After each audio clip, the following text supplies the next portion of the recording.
Cette semaine, à l'émission, retour triomphal de l'escadron Joliette au Collège militaire royal de Saint-Jean. Fin de l'opération annuelle Nanook dans le Grand Nord canadien qui a impliqué près de 900 militaires.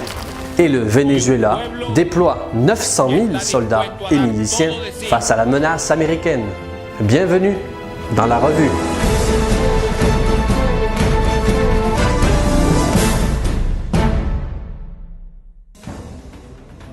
Du bleu, du marron, du rouge et désormais du vert.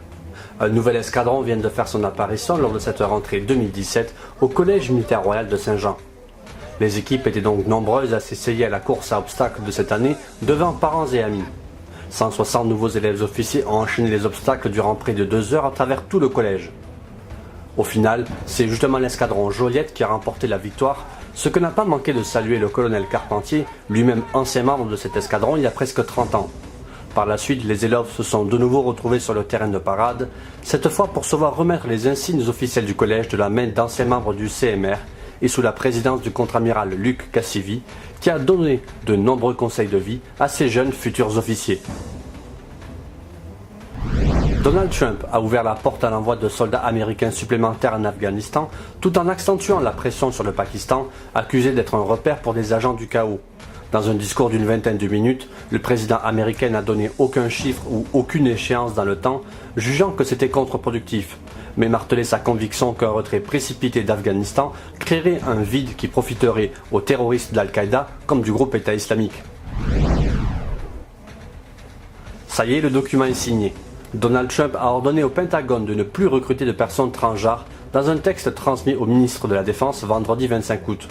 Le président américain laisse au département de la Défense le soin de trancher les cas des personnes déjà enrôlées, mais souhaite que le Pentagone ne prenne plus en charge pour leurs traitements médicaux. C'est fini pour la 10e édition de l'opération Nanook, la plus importante opération de souveraineté annuelle menée par le Canada dans le Nord.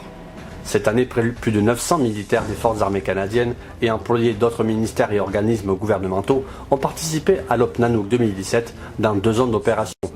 Le scénario auquel a participé la Force opérationnelle interarmée Nord consistait à intervenir à la suite d'un incendie et d'une explosion simulée à bord d'une barge dans les environs de Rankin Inlet au Nunavut. Puisque le nord du Canada fait face à des défis uniques, la coopération et la coordination entre les ministères et les différents paliers de gouvernement sont essentielles pour assurer la sécurité et la protection de tous les Canadiens dans le Nord. L'opération Nanook est la plateforme où tous les intervenants dans le Nord s'unissent pour trouver des solutions quant à la meilleure façon d'intervenir en cas de crise. Les forces gouvernementales irakiennes, accompagnées d'unités paramilitaires et appuyées par une coalition internationale sous commandement américain, étaient en passe dimanche de chasser le groupe État islamique d'un de ses derniers bastions du pays. Les troupes tiennent désormais tous les quartiers du dernier fief de l'Uí dans la province de Ninive.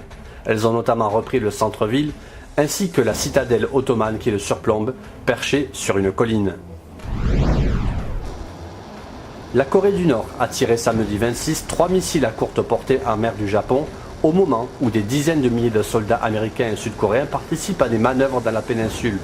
Aucun des missiles n'a présenté de menace pour les États-Unis ou pour le territoire américain de Guam.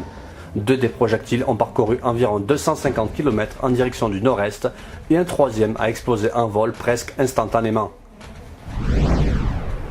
Chars débarquant sur la plage, hélicoptères survolant un barrage, tireurs d'élite en tenue de camouflage, l'armée vénézuélienne était mobilisée samedi et dimanche dernier pour des exercices militaires en réponse à la menace du président américain Donald Trump.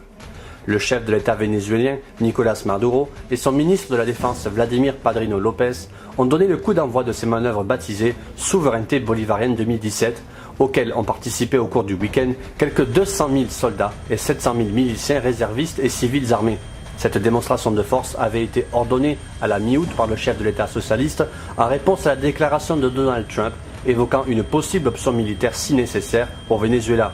Nombre de pays d'Amérique latine avaient rejeté la perspective d'un recours à la force. Voilà, merci d'avoir regardé cette revue de l'actualité de la semaine du lundi 21 au dimanche 27 août. Rendez-vous la semaine prochaine.